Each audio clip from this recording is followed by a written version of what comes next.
Saya baru aja membaca satu website liberal.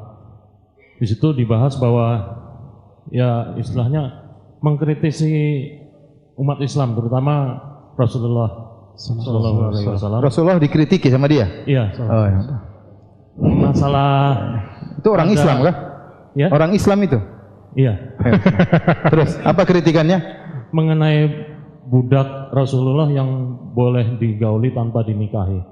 Jadi ini adalah sebagai sasaran tembak yang enak bagi kaum liberal untuk membidik umat Islam bahwa Rasulullah itu pedofil atau ya penjahat seks lah. Terima kasih. Assalamualaikum warahmatullahi wabarakatuh. Waalaikumsalam warahmatullahi wabarakatuh. Silakan. Hadirin dan hadirat yang dirahmati oleh Subhanahu wa taala, perlu kita ketahui perbudakan itu sudah ada sebelum Islam. Perbudakan ada di orang-orang Romawi yang mereka beragama Nasrani, perbudakan juga ada di Persia dan macam-macamnya, dan itu konsekuensi dari peperangan. Ada terjadi peperangan, yang kalah kemudian diperbudak oleh yang menang.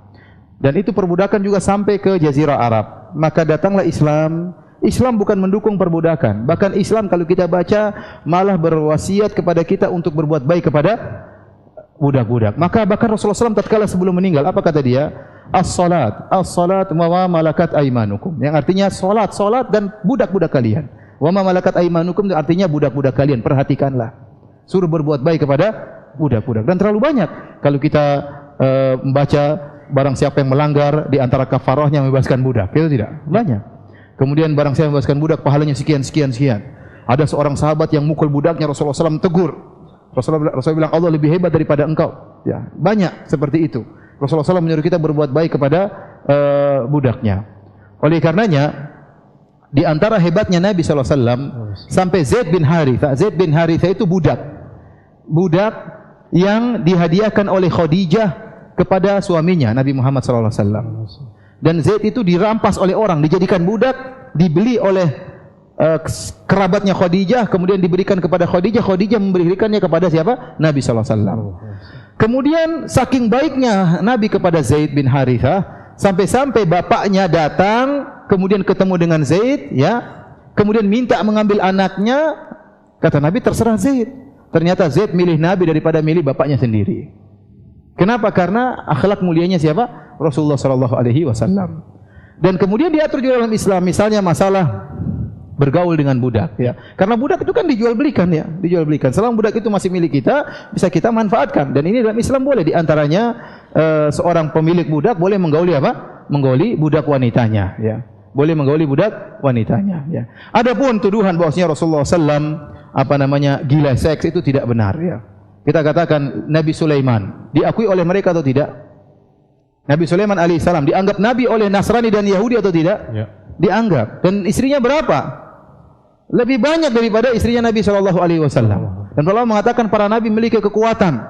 Nabi SAW punya istri 9. Dia pernah menggiliri istrinya sekali jalan 9 orang. Masya Allah. Ente kalau punya kekuatan tidak apa-apa. Baru satu sudah KO, kemudian mau. Ya, jadi para nabi memiliki kekuatan. Itu di antara kelebihan nabi. Kelebihan para nabi. Nabi Sulaiman punya kekuatan luar biasa. Pernah semalam dia menggiliri 99 wanita. Ya. Oleh karenanya bukan berarti Nabi kalau Nabi ternyata gila seks dia akan menikahi gadis-gadis dan perawan-perawan. Ternyata tidak. Yang dia nikahi gadis cuma satu orang, Aisyah radhiyallahu anha. Itu pun karena wahyu dari Allah Subhanahu wa taala. Malaikat Jibril datang dalam mimpi menyuruh dia menikah dengan Aisyah. Sisanya para janda, bahkan banyak yang sudah tua-tua. Ya. Dan setiap Nabi menikah dengan seorang wanita, kita belajar sirah, ada maslahatnya. Rasulullah SAW menikah dengan ini ada maslahatnya. Contohnya Rasulullah SAW menikah dengan Romlah suaminya meninggal, Rasulullah SAW menikahi. Ternyata bapaknya Romlah Abu Sufyan, pemimpin orang-orang kafir. Dengan menikahi putrinya, bapaknya insya Allah luluh suatu hari. Dan benar akhirnya Abu Sufyan masuk Islam. Dan banyak hikmah-hikmah di balik pernikahan Nabi dengan istri-istrinya. Kalau Rasulullah SAW ingin memuaskan syahwatnya, maka dia akan menikahi para gadis. Semua orang akan tawarkan anaknya kepada siapa? Rasulullah SAW. Ya, jadi itu tuduhan yang tidak benar. Ya. Seakan-akan kita mendukung perbudakan, jawabannya tidak, ya. Wallahu a'lam bishawab. Oke.